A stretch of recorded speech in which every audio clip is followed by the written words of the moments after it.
Hi guys, welcome back to my channel. This is kind of following on, well, kind of like this week's thing is going to be some slimline watercolouring cricketing die cut cards. That was a lot of words.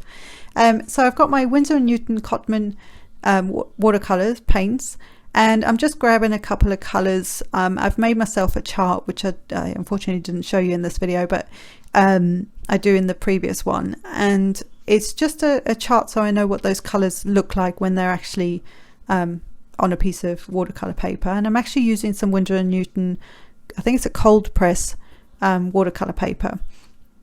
In hindsight, what I should have done is taped the paper down because it does warp a bit, and so that's just nature of what it's going to do.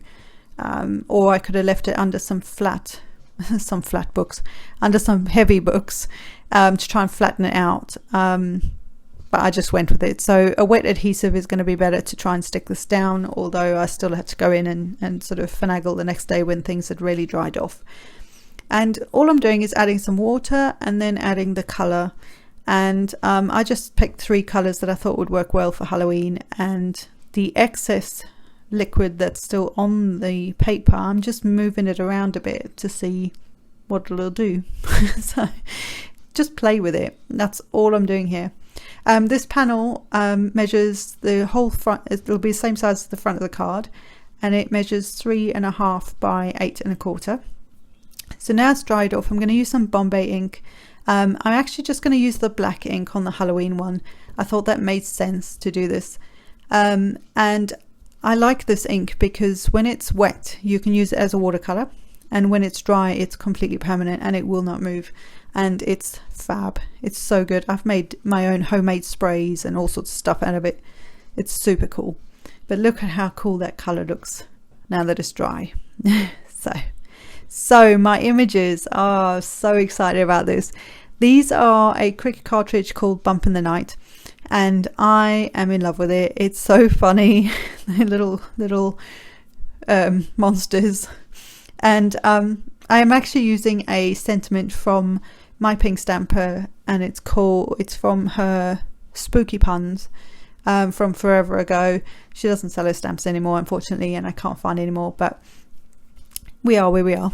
So but I always drag this one out. Seriously, it's just one of those stamp sets that I just think, oh, what can I put on you know, when you've got a stamp or an image that, or like a die cut that you don't have a sentiment with, then it's like, well, what stamp set can I use? And I always go back to this one. So the same as the Winter Punnies, which is in an upcoming video. But I have all these little guys, and they were all cut at the same size. I used the same colors across all of them, and their colors actually inspired the watercolor panel that I then used. And so I've just got some foam. This is super easy. You guys, you can do this all day, every day. This is very easy to do. And I'm just kind of getting them somewhat lined up where I want them. And I'm a little bit OCD, so I had to have the guys with the arms out on the outside, then I had the 2 little guys with the hats on the middle, and then on, you know, sort of next in, and then the little angry dude in the middle. I think he's hysterical, so he can go in the middle. And I'm just lining them up roughly where I want them, and then I'm going to stick them, you know, properly stick them down. And that's as hard as it gets. Like, actually, probably even putting them together, as small as they are, that wasn't that bad because the layers are quite nice. And then I'm just going to decide where I'm going to put this little monsterific I thought that was funny sentiment. And all I did for that was stamped it and then cut using my paper trimmer around the edges of it. Super simple. Again, nothing techie about this, nothing too over the top, but it's still, I think it still looks very cool. So the last thing I'm going to do with this is add some glossy accents.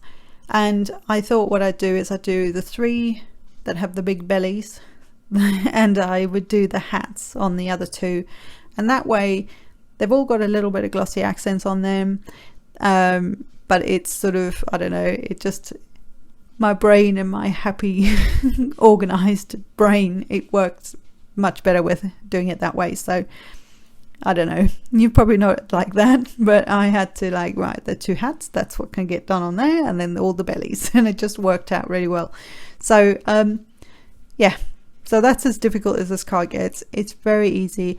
Like I say, the only thing is that the watercolor panel will warp. It's just nature of playing with water, and even though it's on a watercolor paper, it's still going to warp. So what I could have done is actually, like I say, put it under some heavy books or something overnight, and then when it's dry, of course, and then it should have been flatter, but it's fine. It still worked out really cool, and I love how the colors in the background just work really well with the colors that I used on the cardstock. They're not the same company or anything like that, so it's not like the you know, like Windsor and Newton have nothing to do with what cardstock was that, Stampin' Up! Cardstock. Do you know what I mean? They're just colors that I thought worked well together.